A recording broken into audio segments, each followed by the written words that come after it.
J'adresse aussi toutes mes salutations à ceux qui nous font la joie de se joindre à nous par Internet et qui vont également partager ce moment de méditation de la parole du Seigneur.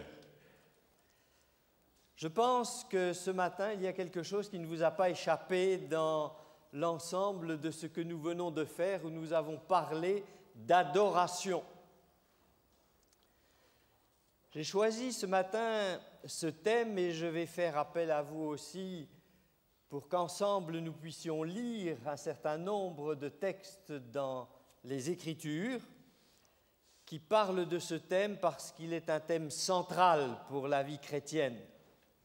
Pas seulement pour les chrétiens, mais pour aussi tous ceux qui placent leur confiance en un Dieu unique.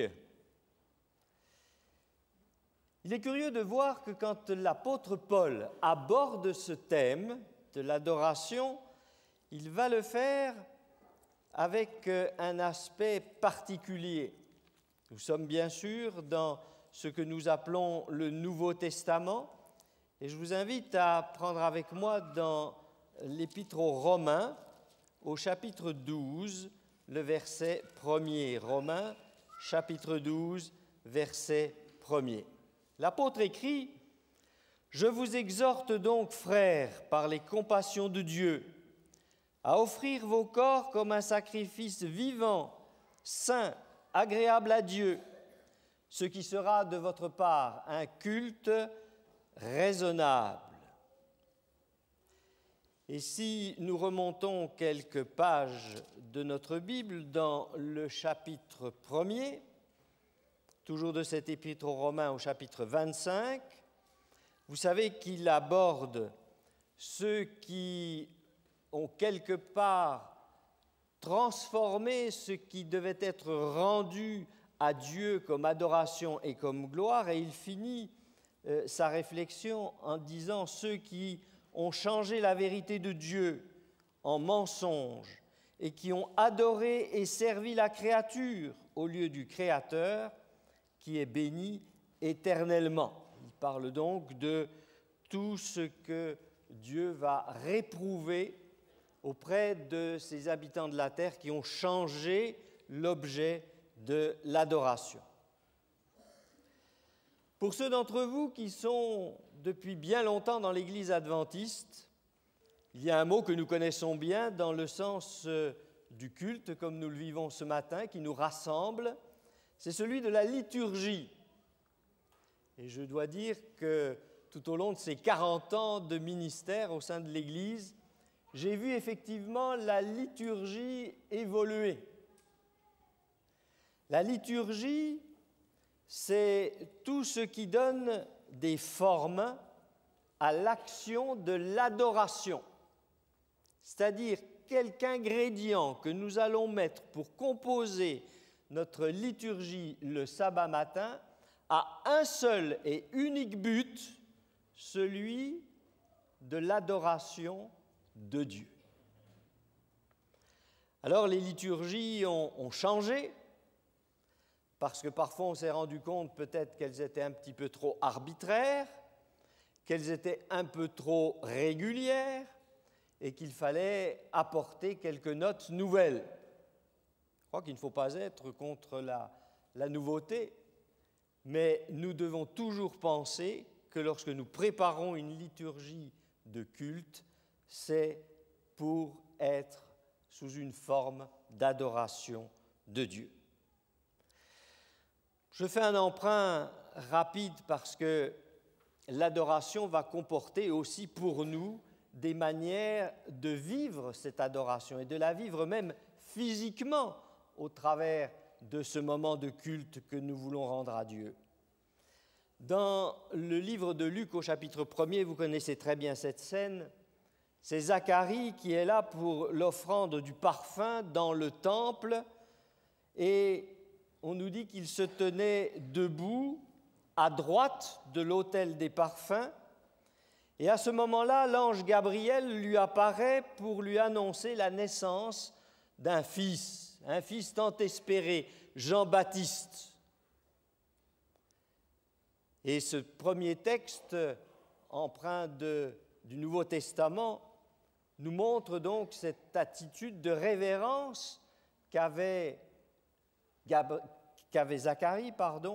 On nous dit qu'il se tenait debout dans cet endroit particulier du temple qui était devant le rideau du lieu très saint où était l'autel des parfums pour faire l'offrande du parfum du soir. Vous savez que la langue hébraïque est une langue très riche et qui part de l'image.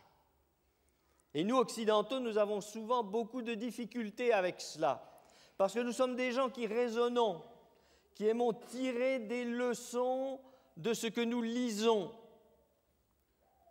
Lorsque nous sommes face au texte de la Bible, c'est exactement l'inverse. Ce qui est le plus important, c'est l'image. Alors que nous concrétisons notre pensée, tout le discours que nous avons pu avoir par une image, qui est la synthèse de tout notre raisonnement. Donc cela, nous ne devons jamais le perdre de vue lorsque nous abordons les textes saints, parce que les mots qui vont être employés et les images qui vont être employées sont excessivement précises et fortes. Et là, ce qui nous est rendu par le mot « d'adorer », ce sont deux mots, pros, qui veut dire « à », et kinéo, qui curieusement est un mot qui a exactement la même racine que le mot du chien qui vient s'incliner, se prosterner devant son maître, celui qui le nourrit. Image saisissante. Et si vous avez eu des chiens à la maison, vous vous souvenez que quand vous rentrez, qu'il vous fait la fête, il a cette posture de baisser les pattes avant, il garde le dos un peu en l'air, et puis il est tout heureux de vous rencontrer. La joie. L'adoration, c'est la joie de la rencontre. Et c'est curieux que dans le Nouveau Testament, on ait pris cette image. Qu'implique donc l'adoration ? L'adoration, c'est la rencontre du Dieu suprême de toutes choses. Mais plus que cela, parce que sinon il n'y aurait pas de différence, je dirais, avec des divinités païennes. Il s'agit du Dieu créateur de toutes choses. Et c'est pourquoi seul Dieu est digne d'être adoré. Le livre de l'Apocalypse, où nous avons tiré le premier passage ce matin, dans la fin de ce livre, au chapitre 22, tout ce livre va employer abondamment ce terme qui est rendu en français par « adorer ». Au chapitre 4, si vous voulez prendre avec moi, sont des textes que vous connaissez bien, mais je pense que pour nos amis, peut-être qu'ils les découvrent pour la première fois, il est important de les relire. Apocalypse chapitre 4, verset 10, c'est une scène dans le ciel qui est présentée, où il y a Dieu qui est sur son trône et où il y a autour de lui une multitude de personnages. Il y a ces sages qu'on appelle les 24 vieillards. Au verset 10, il nous est dit « Ils se prosternent devant celui qui est assis sur le trône, et ils l'adorent, celui qui vit au siècle des siècles. » Vous voyez que les deux mots reviennent, celui de se prosterner, qui donne une posture, et celui d'adorer, qui en quelque sorte redit la même chose. Au chapitre 5 et au verset 14, nous est parlé des 4 êtres vivants qui se prosternent et adorent. On retrouve les deux mots aussi associés. Et au chapitre 7 et au verset 11, on nous dit « Et tous les anges se tenaient autour du trône, et des vieillards, et des 4 êtres vivants, et ils se prosternèrent sur leurs faces devant le trône, et ils adorèrent Dieu en disant « Amen ». Vous avez vu que dans ce chapitre 22 de l'Apocalypse, les anges refusent cet hommage de l'adoration.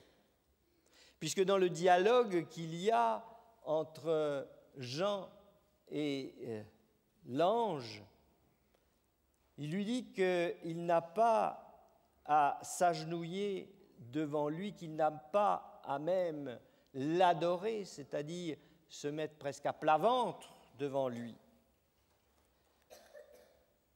Il lui dit « Lève-toi, tu ne peux pas tomber à mes pieds. » En opposition à ce culte, la Bible nous parle d'un culte idolâtre qui est symbolisé par un dragon et qui a détourné à son propre profit ce qui revenait à Dieu en tant que créateur, en tant qu'auteur de la vie, parce que ce dragon a aussi été créé par Dieu. Et peu à peu, il s'est dévoyé et il s'est mis en opposition à Dieu, jusqu'à le défier dans le ciel, sur la terre, vis-à-vis des créatures qui ont été rachetées par Jésus-Christ. Et cet acte et ce mode d'adoration, nous allons le retrouver dans un bon nombre de religions, j'y reviendrai tout à l'heure. Ce mot « adorer » est aujourd'hui, on pourrait dire, un mot qui est dévoyé autant que celui de l'amour. Il est dans le langage populaire, il est dans la publicité, et nous devons y prêter attention. On emploie ce mot d'adorer dans le sens d'aimer quelque chose d'une manière exceptionnelle. Mais on adore aussi la richesse, on adore le pouvoir, on adore des personnes, voire sa femme. Et quand je parlais de la pub tout à l'heure, vous avez tous vu cette pub de Dior avec ce célèbre parfum, avec ce simple mot « j'adore ». Il y a donc dans l'esprit de nos contemporains une confusion sur l'objet de l'adoration. Mais revenons au domaine religieux. Le temple lui-même ne peut pas être un objet d'adoration. Et j'en prends un témoin ce que Jésus dira et qui est rapporté dans l'évangile de Jean au chapitre 4. Vous connaissez cet épisode de cette femme qui est au puits pour puiser de l'eau, que l'on dénomme la Samaritaine. Jean chapitre 4, verset 20. Nos pères ont adoré sur cette montagne. Il y avait eu cette séparation entre les Juifs et les Samaritains, et chacun avait un lieu d'adoration. Et vous vous dites que le lieu où il faut adorer est à Jérusalem. Femme, lui dit Jésus, crois-moi, l'heure vient où ce ne sera ni sur cette montagne, ni à Jérusalem que vous adorerez le Père. Vous adorez ce que vous ne connaissez pas. Nous adorons ce que nous connaissons, car le salut vient des Juifs. Mais l'heure vient, et elle est déjà venue, où les vrais adorateurs adoreront le Père en esprit et en vérité, car ce sont là les adorateurs que le Père demande. Dieu est esprit, et il faut que ceux qui l'adorent en esprit et en vérité. Ce qui avait été toute l'histoire du peuple d'Israël, toutes les luttes qu'il avait eues, toutes les guerres qu'il avait faites, était pour protéger et faire vivre un lieu particulier, celui du temple. Et vous savez que pour un juif, il n'y a rien de plus précieux que le temple. Lieu où se manifestait la gloire de Dieu, sa puissance, parfois ce qu'il avait à dire. Donc, pour ce peuple, il n'y avait rien de plus extraordinaire que le temple. Et puis, il y a eu ces luttes, parce que ces peuples issus du judaïsme se sont séparés pour des questions que je dirais d'un mot moderne de doctrine, et ils ont chacun mis leur temple. Et Jésus qui vient là pour faire réfléchir ces adorateurs qui vont dans l'un et l'autre lieu, leur dit, mais vous avez dévoyé une fois de plus ce que Dieu voulait en construisant le temple après la tente d'assignation. Ce que Dieu voulait, c'est qu'il y ait un lieu de rendez-vous avec vous. Ce n'est pas tellement la construction qui est importante. Et vous avez tout développé au travers du lieu, des pierres, du marbre, de l'or, de tout ce qui pouvait faire ce lieu d'adoration. Mais ce que Dieu veut, c'est la rencontre avec vous. Et c'est pourquoi le moment vient. Et quand Jésus en parlait, c'était très peu de temps avant qu'il ne meure sur la croix. Il dit, ce que Dieu veut, c'est que vous l'adoriez en esprit et en vérité. C'est-à-dire que le lieu est saint, quel qu'il soit, parce que nous invoquons la présence de Dieu. Et quand dans la liturgie, j'allais dire, le premier acte que nous faisons, il n'est pas banal, frères et sœurs, lorsque nous demandons que ces trois personnes de la divinité soient présentes et nous les invoquons à venir dans ce lieu. C'est cela que Dieu souhaite, la rencontre.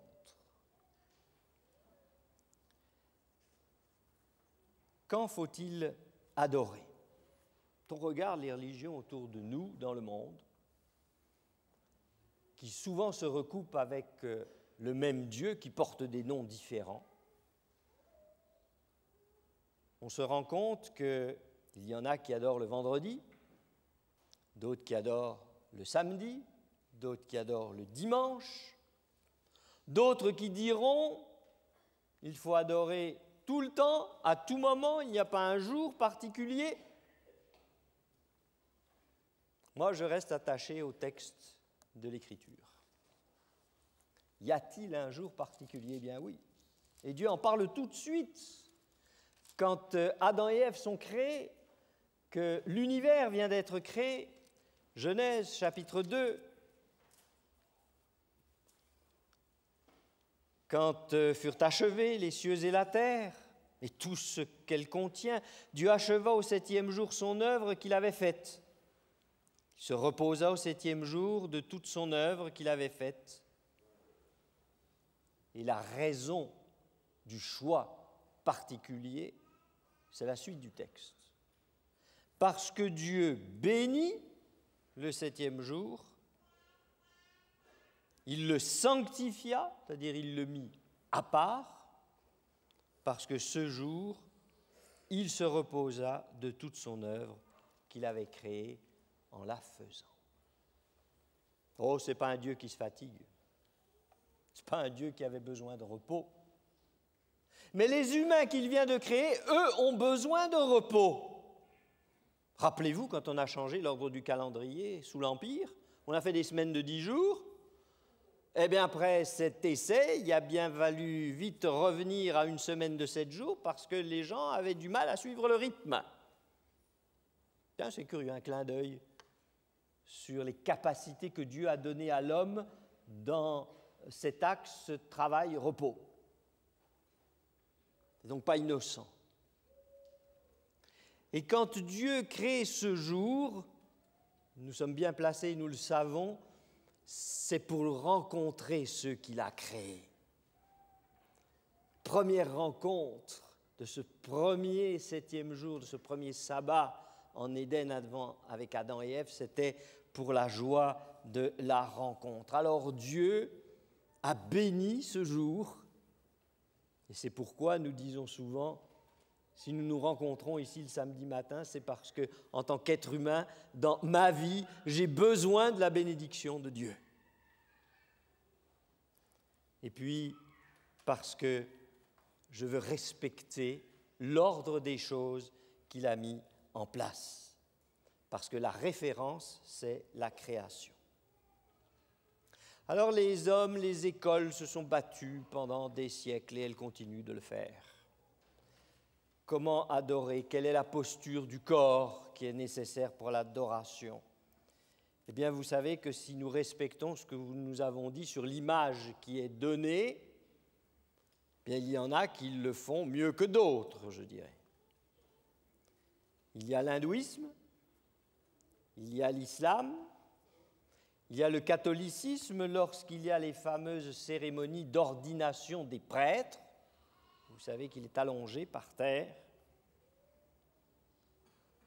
Il y avait d'autres positions qui existaient, que l'on a vues dans la Bible, celle d'être debout aussi dans le temple, la position à genoux qui a été choisie par la plupart des chrétiens et des juifs. Et lorsqu'on lit le texte sacré, on voit très bien qu'il utilise les 3 positions. L'Église adventiste, lorsqu'elle est devenue une église et qu'elle n'a plus été un mouvement de recherche biblique et qu'elle a dû créer une liturgie du culte, eh bien, elle n'a pas légiféré là-dessus. Ellen White écrit « Il n'est pas toujours nécessaire de se mettre à genoux pour prier, mais prenons l'habitude de parler au Sauveur. » Voilà ce qui est important. Le dialogue. La prière, c'est le dialogue. Ce n'est pas des vaines redites, c'est un dialogue. Lorsque nous sommes seuls, lorsque nous marchons, lorsque nous travaillons. Ce que nous appelons la prière, cette conversation avec Dieu, elle dit, vous la faites parce que vous avez besoin de communiquer avec lui, et peu importe où vous êtes, dans quel lieu, dans quelle posture, dans quelle situation. Ce que vous avez besoin, c'est de parler avec lui. Nous connaissons très bien le piège dans lequel souvent les religions sont tombées. Quand on regarde du côté du protestantisme, Luther ne commentera pas ce terme, sauf celui le plus répandu déjà dans son époque, celui de l'argent. Quand il parle de l'adoration à ses contemporains, il dira « méfiez-vous de l'argent ». Il ne parle pas des autres aspects. Et nous connaissons le piège dans lequel est tombé Israël, le veau d'or. Qu'est-ce qui s'est passé? Vous vous en souvenez? Moïse avait disparu, il était monté sur la montagne, le temps passait, et les Israélites ont commencé à se demander s'ils allaient le revoir. Alors ils ont été voir Aaron et ils lui ont dit « On est sorti d'Égypte, même si les conditions n'étaient pas faciles. » Mais ils voyaient toutes ces divinités, tous ces temples nombreux que faisaient les Égyptiens. Ils étaient accoutumés à cela depuis les années qu'ils y étaient. Nous voulons un Dieu qui marche devant nous. Nous voulons être comme les autres nations. Et ils ont donc construit cette forme de Dieu parce qu'ils n'adoraient pas en esprit et en vérité, mais ils avaient besoin de quelque chose de matériel pour rencontrer leur divinité. Et nous trouvons ainsi dans l'histoire que va être lié souvent ces domaines d'adoration en tout genre, comme on vient de les définir, et parfois un mélange du spirituel et d'un matériel très profond. J'ai ici avec moi un billet d'$1. Et vous savez ce qui est écrit sur ce billet d'$1. In God we trust. Un Dieu qui marche avec nous. Nous voulons avoir foi en Dieu. We God we trust. Mais en même temps qu'on dit « j'ai foi en Dieu, j'ai besoin d'un bon paquet de dollars dans ma poche ». Sinon, ça serait difficile de vivre. L'argent a toujours été symbole de la sécurité. Où en sommes-nous avec ce rapport? Est-ce que l'argent est un moyen nécessaire à l'humanité, parce qu'on ne peut pas vivre seul, reclus sur une petite montagne sans aucun billet, aucune monnaie? Ou bien est-ce que nous en avons fait notre Dieu et que nous adorons finalement la puissance que représente l'argent, la sécurité que donne l'argent? Où en sommes-nous avec ce rapport? Adorer, comment faire vivre ce mot dans notre vie quotidienne? Parce qu'on a tendance à le laisser dans le religieux, à le laisser le sabbat matin lorsque nous venons ici, et pour les autres le vendredi ou le dimanche. Adorer le Dieu créateur, comment cela se traduit-il? Par la Bible, nous savons que toute chose sera détruite à la fin de ce monde, et pourtant, cela ne nous autorise pas à vivre n'importe comment dans ce monde. Car ce ne serait pas reconnaître Dieu comme créateur et l'adorer.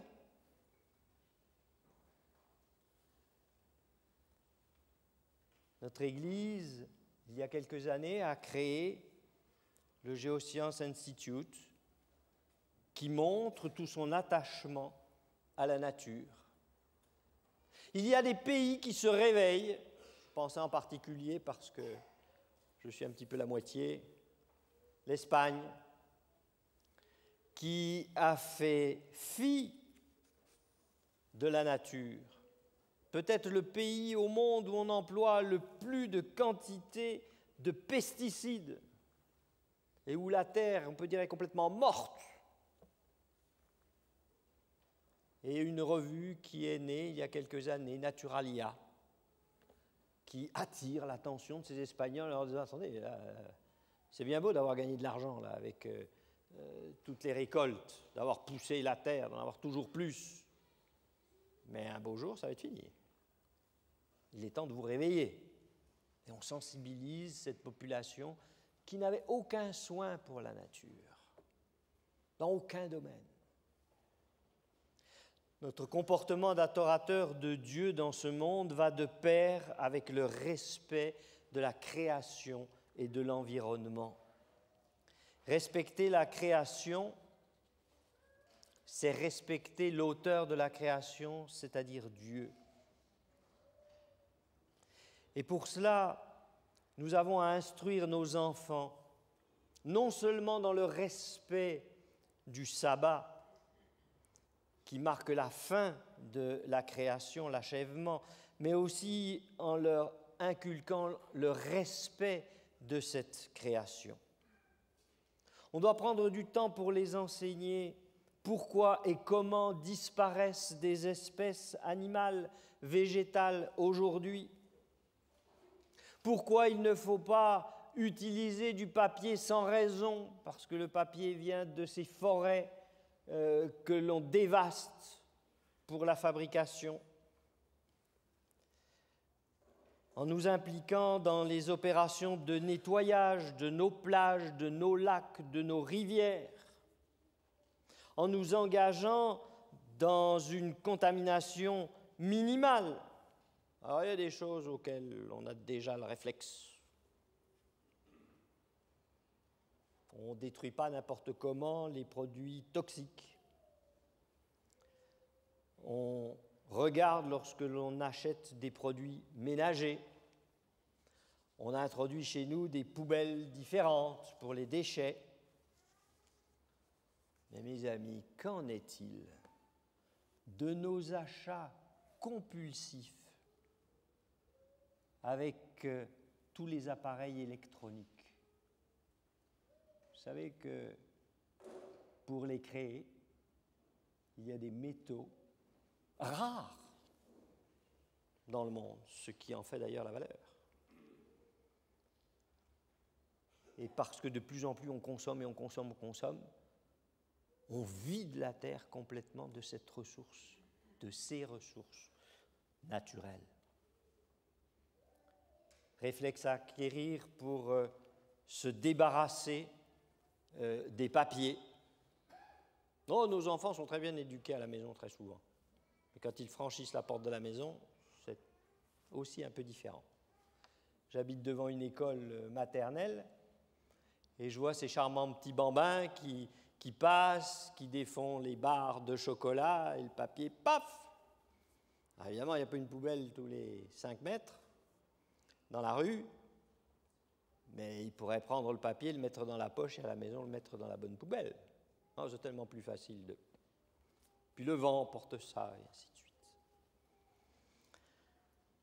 Adorer Dieu. Voyez que nous dépassons là la sphère de ce que nous croyons acquise, qui était celle du religieux.